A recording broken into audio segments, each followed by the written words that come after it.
Hello guys, स्वागत आहे तुमचं माझ्या चॅनलमध्ये. कशा आहात सर्वजण? आशा करते की सर्वजण ठीकच असणार. आणि सगळ्यांचे खूप खूप धन्यवाद. माझे व्हिडिओ बघता, माझ्या व्हिडिओला लाईक करता, चॅनलला सबस्क्राईब करता. तर आवडलं तर असंच लाईक करत जा, सबस्क्राईब करा चॅनलला. तर बघा, इथे मी आज बनवणार आहे चटणी जवसाची. तर इथे बघा पॅन ठेवलेला आहे मी. पॅन छान असा गरम होऊ द्यायचा आहे. गरम झाल्याच्या नंतर आपण यामध्ये बघा, छान गरम झाल्याच्या नंतर आपण यामध्ये जवस भाजून घेणार आहोत. तर तुम्हाला माझे व्हिडिओ कसे वाटतात नक्की कमेंट करून सांगा आणि चॅनलला सबस्क्राईब करायला विसरू नका. तर बघा, हे जवस 1 वाटी घेतलेले आहेत मी. तर हे असे छान भाजून घ्यायचे आहेत. छान असे कमी गॅस करूनच भाजायचे आहेत, कारण की आतमधून छान असे भाजलेले आहेत. याला कोणी जवस म्हणतं, आलसी म्हणतं, म्हणजे कोणी कोणत्या पद्धतीने. आम्ही जवसच बोलतो, आलसी पण बोलतात. तर हे छान असे भाजून द्यायचे आहेत. छान तडतडेपर्यंत असे भाजून घ्यायचे आहेत. आणि हे जवस ना आपण असे खाल्ल्या जात नाहीत, म्हणून चटणी बनवून आपण खाऊ शकतो. याची चटणी पण बनवतो, खूप मस्त लागते.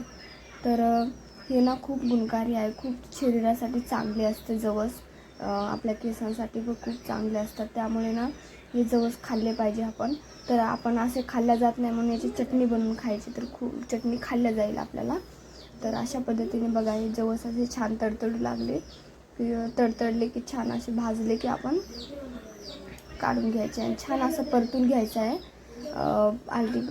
सारखं चम्मचने असं पलटी करून घेत राहायचं आहे. तर अशा पद्धतीने छान असं पलटी करून घेत राहायचं आहे. चम्मचने हलवत राहायचं आहे, कारण की सगळीकडून भाजले जातील ते. तर आता बघू शकता तुम्ही इथे. तर छान असे भाजलेले आहेत, छान तडतडू लागलेले आहेत. तर आपण ना काढून घेणार आहोत एका याच्यामध्ये, प्लेटमध्ये.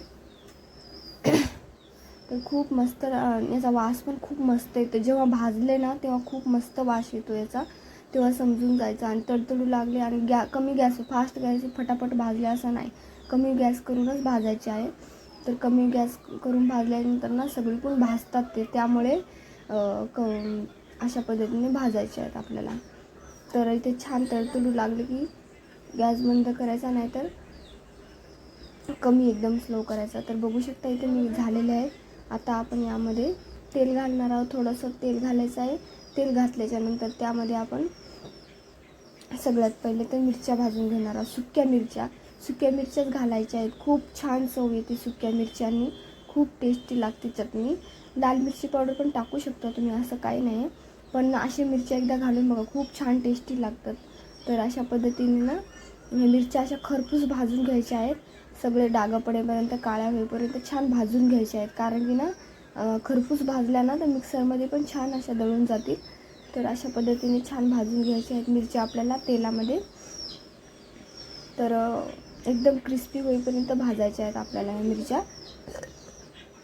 आणि या मिरच्याची ना चटणीमध्ये खूप छान चव येते. कोणत्या पण चटणीमध्ये अशा सुक्या मिरच्या टाकल्या ना खूप छान चव येते. तर बघू शकता इथे मी काढून घेणार आहे मिरच्या. आता तेल आहे थोडंसं उरलेलं, त्यामध्येच मी सुकं नारळ भाजून घेणार आहे. अशा हे करून घेतलेलं आहे, काप करून घेतलेले आहेत मी सुकं नारळ. हो, तर तुम्ही थोडं जास्त पण घेऊ शकता. माझ्याकडे जास्त नव्हतं, थोडंच होतं, म्हणून मी ते थोडंच घेतलेलं आहे. तर बघू शकते ते हे पण आपल्याला एकदम लालसर, एकदम आपण भाजीचं वाटण करतो तसं वाटून घ्यायचे नाही. हलकं ब्राऊन होईपर्यंतच आपल्याला भाजून घ्यायचं आहे. तर हे पण अशा पद्धतीने बघू शकता तुम्ही, अशा पद्धतीने छान भाजले की आपण काढून घेणार आहोत. तर बघू शकता तुम्ही, अशा पद्धतीने झाले की मी काढलेलं आहे. नंतर आपल्याला याच्यामध्ये शेंगदाणे घालायचे आहेत. शेंगदाणे पण असे छान असे भाजून घ्यायचे आहेत. बघू शकता शेंगदाणे पण छान, 1 वाटी शेंगदाणे पण घेतलेले आहेत मी. हे असे पण छान भाजून घ्या. शेंगदाणे पण ना आपला गॅस आता पॅन आपला गरम झालेला आहे. तर शेंगदाणे पण असेच गरम, म्हणजे कमी गॅसवरती भाजून घ्यायचे आहेत, कारण की ना कमी गॅसवरती भाजले तरच सगळे असे भाजतील आणि आतमधून भाजतील. त्यामुळे अशा पद्धतीने आपल्याला भाजून घ्यायचे आहेत.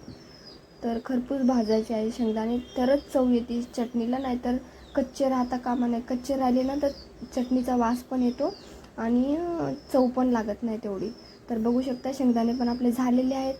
तर इथे बघू शकता, इथे मिक्सरचं भांडं घेतलेलं आहे, त्यामध्ये मी शेंगदाणे घातलेले आहेत थंड करून, खोबरं घातलेलं आहे, सुक्या मिरच्या घातलेल्या आहेत, जेवढं आपण भाजून घेतलं होतं ते घातले. हे बघा जवस पण घालायचे आहे, थंड करायला ठेवलं होतं.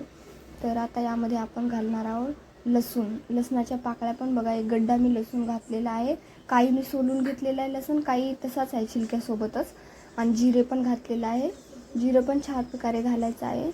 आणि छिलके तसेच ठेवले लसणाचे मी, कारण की त्याची पण खूप छान चव येते. असे चटणीमध्ये दिसतात ना ते छिलके, तर खूप मस्त वाटतात. तर बघू शकता इथे मी आता मीठ घालणार आहे. मीठ चवीनुसार घालायचं आहे, आवडीनुसार घालायचं आहे. तर बघू शकता इथे मीठ घालायचं आहे. आणि मिरची पावडर घालायचं आहे थोडंसं. हे कलरसाठी घालतात कुणी कुणी, कलरसाठी काश्मीरी लाल मिरची पावडर घालतात, पण मी ते माझ्याकडे नव्हतं म्हणून मी साधंवालं लाल मिरची पावडर घातलेलं आहे. तर चटणी थोडी तिखटच असली ना तरच मजा येते खायला. तर बघू शकता इथे अशा पद्धतीने आपली चटणी तयार झालेली आहे. आणि ही चटणी ना एकदम बारीक अशी वाटायची नाही आहे, थोडीशी अशी दरदरच राहू द्यायची आहे, थोडीशी ठोकरच राहू द्यायची आहे, तरच मजा येते खायला मस्त. एकदम बघा प्लेटमध्ये काढून घेतलेली आहे, एकदम अशी चिकट झाली ना तर खायला मजा येत नाही. तर बघू शकता ही अशी चटणी आपण भाकरीवर घेऊन चपातीबरोबर तेल टाकून अशी खाऊ शकतो, मस्त लागते. भाकरीसोबत तर खूप मस्त लागते. आणि ही चटणी ना खूप गुणकारी आहे आणि सगळ्यांनी खाल्ली पाहिजे, शरीरासाठी खूप चांगली आहे ही चटणी. तर अशा पद्धतीने चटणी तयार झालेली आहे. तर तुम्हाला रेसिपी कशी वाटली नक्की कमेंट करून सांगा. आणि चॅनलला सबस्क्राईब करायला विसरू नका. तर माझ्या असेच नवीन नवीन व्हिडिओ तुम्हाला बघायला भेटतील, त्यासाठी तुम्ही चॅनलला सबस्क्राईब करा. माझे व्हिडिओ कसे वाटतात ते कमेंटमध्ये सांगा. आणि चॅनलला सबस्क्राईब करायला विसरू नका. तर बघा किती मस्त अशी आपली चटणी तयार झालेली आहे. चला तर मग बाय बाय, भेटूया पुढच्या व्हिडिओमध्ये.